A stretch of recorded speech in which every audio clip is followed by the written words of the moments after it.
जंगल में एक बकरी अपने 2 बच्चों के साथ रहती थी। बकरी अपने बच्चों के भविष्य के बारे में बहुत ज्यादा चिंतित रहती थी।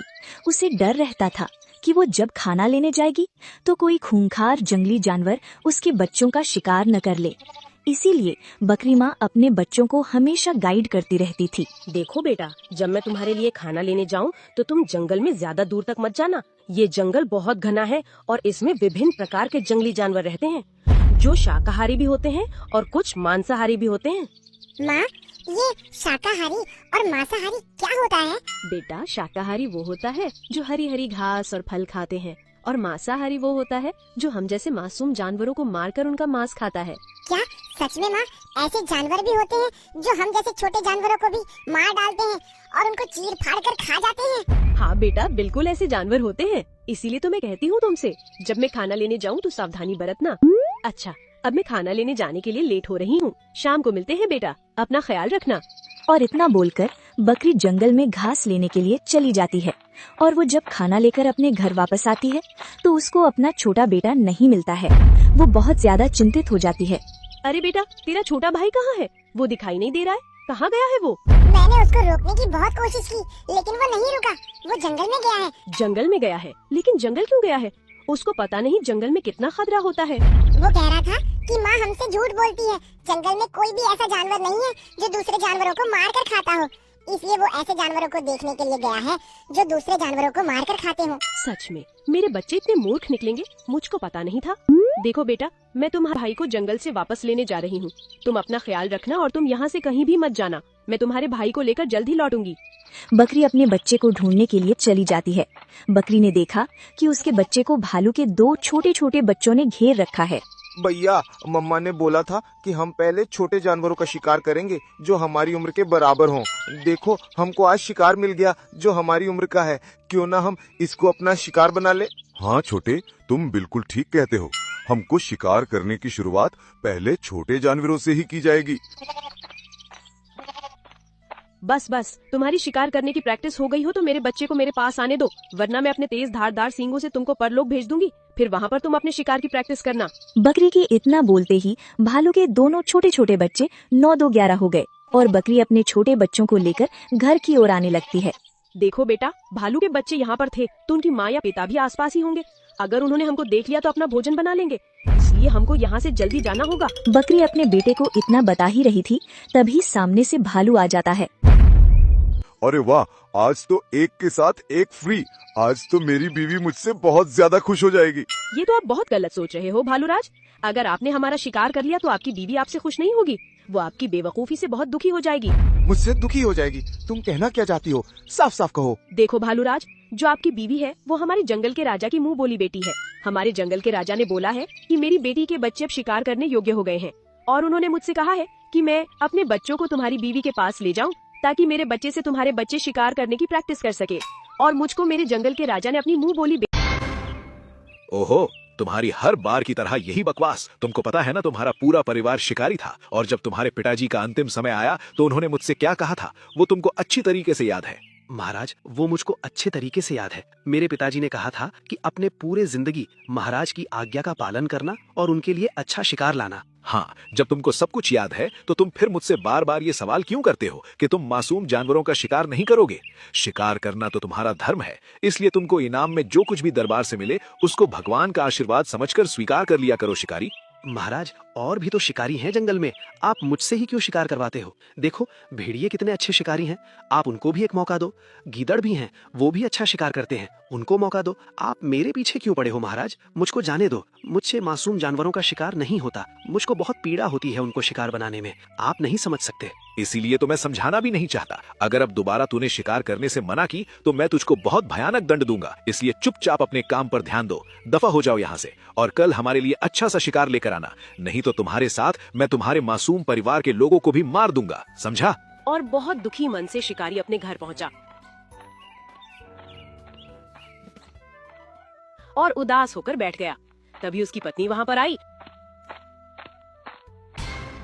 और शिकारी को उदास देखकर बोली, जब तुम उदास रहते हो तो क्यों जाते हो शिकार पर? मैं तो कहती हूँ तुम आज से ही शिकार करना बंद कर दो। जाकर कह दो राजा से कि अब तुम शिकार नहीं करोगे। मैं राजा से हर रोज यही कहता हूँ कि अब मुझसे शिकार और नहीं होगा, लेकिन वो मेरी एक भी नहीं सुनता है। अरे राजा होगा अपने घर का, वो किसी से ऐसे कैसे जबरदस्ती काम करवा सकता है। स्वतंत्रता नाम की भी कोई चीज होती है। हमारी इच्छा होगी तो हम राजा के पास काम करेंगे, अन्यथा हम नहीं करेंगे। हाँ, मैंने भी उससे यही कहा था, लेकिन उसने मुझसे कहा कि अगर मैं उसके लिए शिकार नहीं लाऊंगा तो वो मेरे परिवार को बहुत नुकसान पहुंचा देगा। इसीलिए मुझे उस राजा की बात माननी पड़ती है। तुम तो जानती हो कि मुझे शिकार करना बिल्कुल भी अच्छा नहीं लगता, पर क्या करूं, मेरी मजबूरी है। शिकार करते वक्त मेरा हृदय रोने लगता है। अब हम कर भी क्या सकते हैं। वो दिन जरूर आएगा जब राजा को अपने किए पर पछतावा होगा, और राजा एक दिन शिकार करने पर जरूर पाबंदी लगाएगा। काश तुम्हारा कहना सच होता और राजा शिकार पर पाबंदी लगाता। खैर छोड़ो अब इन बातों को, मुझको तो शिकार पर ही जाना है। और शिकारी शिकार के लिए जंगल में निकल गया। वहाँ पर उसने एक बकरी को देखा। शिकारी, मुझको शिकार मत बनाना, मैं बहुत दुखी हूँ। पता नहीं कल किसी ने मेरे नन्हे बच्चे को अपना शिकार बना लिया है। वो मुझको पूरे जंगल में नहीं मिला। मैं उसको ढूंढते ढूंढते काफी ज्यादा थक गई हूँ, इसीलिए मुझ पर रहम खाओ शिकारी। मेरा एक बच्चा शिकार हो गया है और दूसरा बच्चा मेरा घर पर इंतजार कर रहा है। अगर मैं घर नहीं पहुँची तो वो भूख से मर जाएगा। मुझे जाने दो शिकारी। लगता है मैंने जिस मेमने को अपना शिकार बनाया था ये उसकी ही माँ है। एक काम करता हूँ, मैं इसको जाने देता हूँ। अगर मैं शिकार लेकर नहीं गया तो राजा मुझसे बहुत ज्यादा गुस्सा हो जाएगा। अब मैं करूं भी तो क्या करूं, मैं ऐसे शिकार छोड़ भी तो नहीं सकता। देखो, अगर मैंने तुमको शिकार नहीं बनाया तो मेरा राजा मेरे परिवार को खत्म कर देगा। इसीलिए मैं तुमको अपना शिकार अवश्य बनाऊंगा, क्योंकि ये मेरी मजबूरी है और इसके अलावा मेरे पास कोई दूसरा चारा भी तो नहीं है। देखो, तुम मुझको जाने दो, मैं तुमको अपने बदले 2 और शिकार बताती हूँ। तुम वहाँ पर चले जाओ, यहाँ से थोड़ी दूरी पर एक तालाब है। अरे वाह, कितनी खूबसूरत जोड़ी है इन दोनों मुर्गों की। इनको शिकार बनाने का मन तो नहीं कर रहा, पर क्या करें, बनाना पड़ेगा। ठहरो शिकारी, यहाँ पर तुम किसी को शिकार बनाने के बारे में सोचना भी मत, वरना तुम्हारे साथ बहुत बुरा हो जाएगा। अगर आज मैंने तुमको शिकार नहीं बनाया तो मेरे साथ वैसे भी बहुत बड़ा अनर्थ होने वाला है। इससे अच्छा है कि जो यहाँ पर मेरे साथ बुरा हो मैं उसको सहन कर लूं, क्योंकि जब मैं लौट कर जाऊंगा और वहाँ पर जो मेरे साथ अन्याय होगा वो मुझसे सहा नहीं जाएगा। क्योंकि यहाँ पर तो सिर्फ मैं मुसीबत में पड़ूंगा और वहाँ पर मेरा पूरा परिवार मुसीबत में पड़ जाएगा। इससे अच्छा होगा कि मैं तुम्हारा शिकार ही कर लूं। मुझे माफ करना, मैं बहुत मजबूरी में शिकार करता हूँ। अरे भला ऐसी मजबूरी में कौन शिकार करता है, और तुम पर ऐसी क्या मजबूरी आ पड़ी है जो तुम मासूम जानवरों का शिकार करते हो? मेरा राजा मुझसे जबरदस्ती शिकार करवाता है और अगर मैं उसके लिए आज शिकार लेकर नहीं गया तो वो मेरे पूरे परिवार को खत्म कर देगा। इसीलिए शिकार करना उस राजा ने मेरी मजबूरी बना दिया है। मैं ये सब अपने लिए नहीं करता। अच्छी बात है, तो हम तुमको इससे छुटकारा अवश्य दिलाएंगे। तुम अपने राजा से जाकर कहना कि उनका एक पुत्र था और राजा ने उसको हिमालय के जंगल में एक राजा के पास भेजा था। उनसे पूछना क्या वो राजकुमार वहाँ पर पहुँच गया है। बस तुम राजा से इतना ही कहना, वो तुमसे कुछ नहीं कहेंगे। जाओ। ठीक है, तुम कहते हो तो चला जाता हूँ।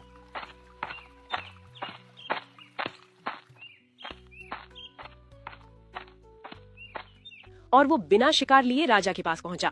ओहो, तुम्हारे इस दयालुपन का मैं क्या करूं? देखो, आज भी तुम बिना शिकार किए आ गए। तुमको हमारा जरा सा भी भय नहीं लगा। महाराज, आपके क्रोध के बारे में मुझको ज्ञात था, पर क्या करूं, आज मेरे साथ जंगल में एक अजीब सी घटना घट गई। मुझको तालाब पर 2 मुर्गे मिले और जब मैंने उनको शिकार बनाना चाहा तो उन्होंने कहा कि तुम मुझको शिकार मत बनाना, वरना मुसीबत में पड़ जाओगे, और तुम अपने राजा से पूछना कि उनका इकलौता पुत्र कहाँ पर है। अच्छा, तो वो हमारे पुत्र के बारे में जानना चाहते हैं तो उनको बता देना कि हमारा पुत्र हिमालय के पास जो जंगल है वहाँ के राजा सिंहराज की लड़की को पसंद करने के लिए गए हैं। तभी वहाँ पर गुप्तचर आता है। महाराज, अभी अभी मैंने पता लगाया है कि राजकुमार हिमालय के जंगल में नहीं पहुँचे हैं। ये कैसे हो सकता है? राजकुमार को तो हिमालय के जंगल में कब का पहुँच जाना चाहिए था। एक काम करो शिकारी, तुम हमको उन दोनों मुर्गों के पास ले चलो।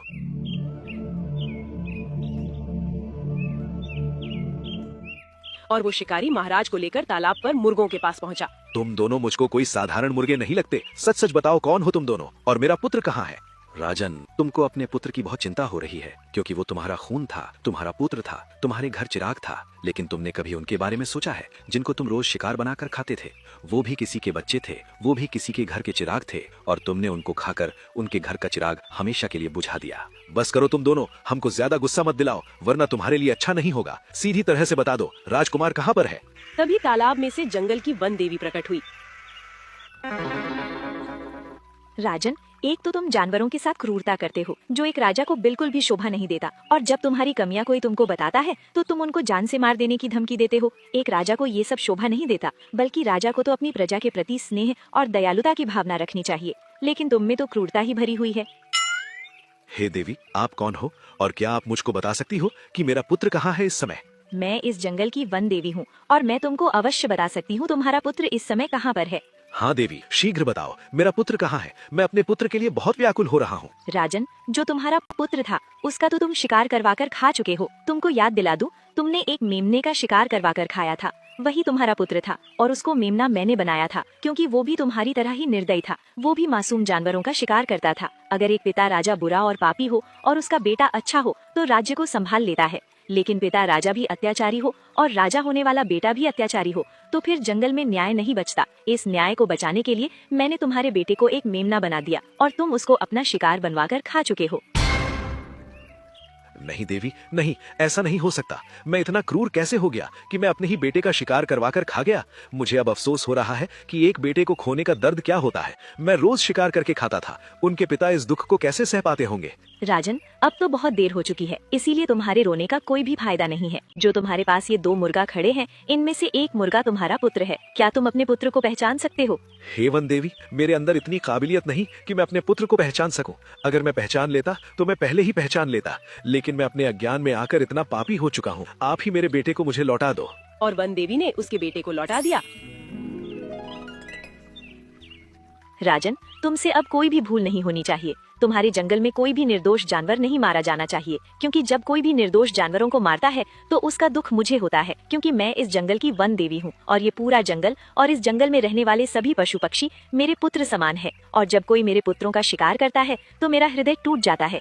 इसीलिए तुम अपना शासन अच्छे से चलाना और शिकार पर पाबंदी लगा देना। हाँ देवी, आज से मेरे जंगल में कोई भी शिकारी किसी मासूम जानवर का शिकार नहीं करेगा। देवी, आज आपने मेरी आंखें खोल दी। न जाने मैंने कितने मासूम जानवरों को शिकार करवा कर खाया। आज से मैं आपको वचन देता हूँ, मैं कभी भी मांसाहारी भोजन नहीं करूंगा और ना ही मेरे जंगल में कोई मांस खाएगा। हे देवी, मैं आपका परम भक्त बनकर रहूंगा। आज आपने मेरे पुत्र को लौटाकर मुझ पर बहुत बड़ा एहसान किया है, जिसका कर्ज मैं अपनी जान देकर भी नहीं चुका पाऊंगा। अच्छा देवी, अब हम चलते हैं। और राजा अपने पुत्र को लेकर वापस लौट आता है।